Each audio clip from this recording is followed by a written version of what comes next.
we're going to go over a couple of running cues to keep in mind to make running more comfortable.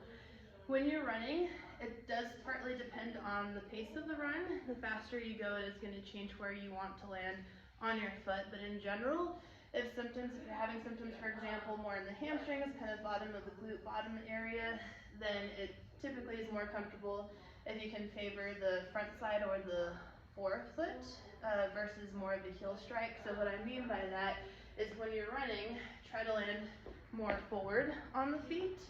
So again, more on the toes or the ball of the foot, and that's going to alleviate workload that is more hamstring dominant versus if you're landing heavier on the heels, more of a heel strike, so as opposed to more of that type of weight acceptance.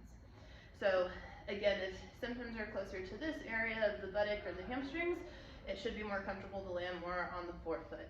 And then if symptoms are more so ankle Achilles related, typically if you can aim for more of the midfoot, so more of the arch area of when you land, it is typically more comfortable. So what that looks like, there's not a large difference, but favoring more of the arch or the middle part of the foot is going to offload that part of the ankle Achilles. So again, it'll look more like that.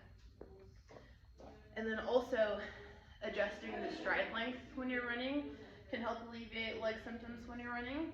So meaning taking a shorter stride, and they feel a little funky at first, but making sure that we're not overstriding, meaning kind of taking too long of a step in between when you're running. So I'll demo that one more time. So a shorter stride should look more like that.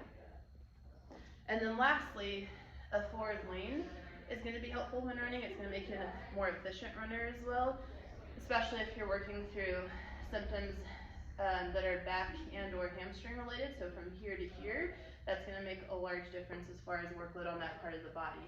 So a lot of us, especially if we're running at a little bit of a slower pace, tend to be more vertical when we're running.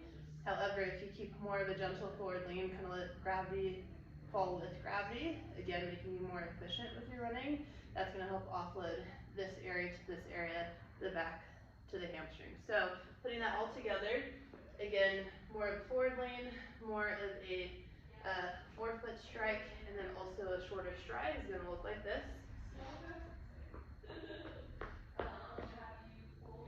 It typically takes a little bit of practice to put that all together. Again, we're changing a pattern that you've likely incorporated most of your life, but those are some things to keep in mind to make running more comfortable.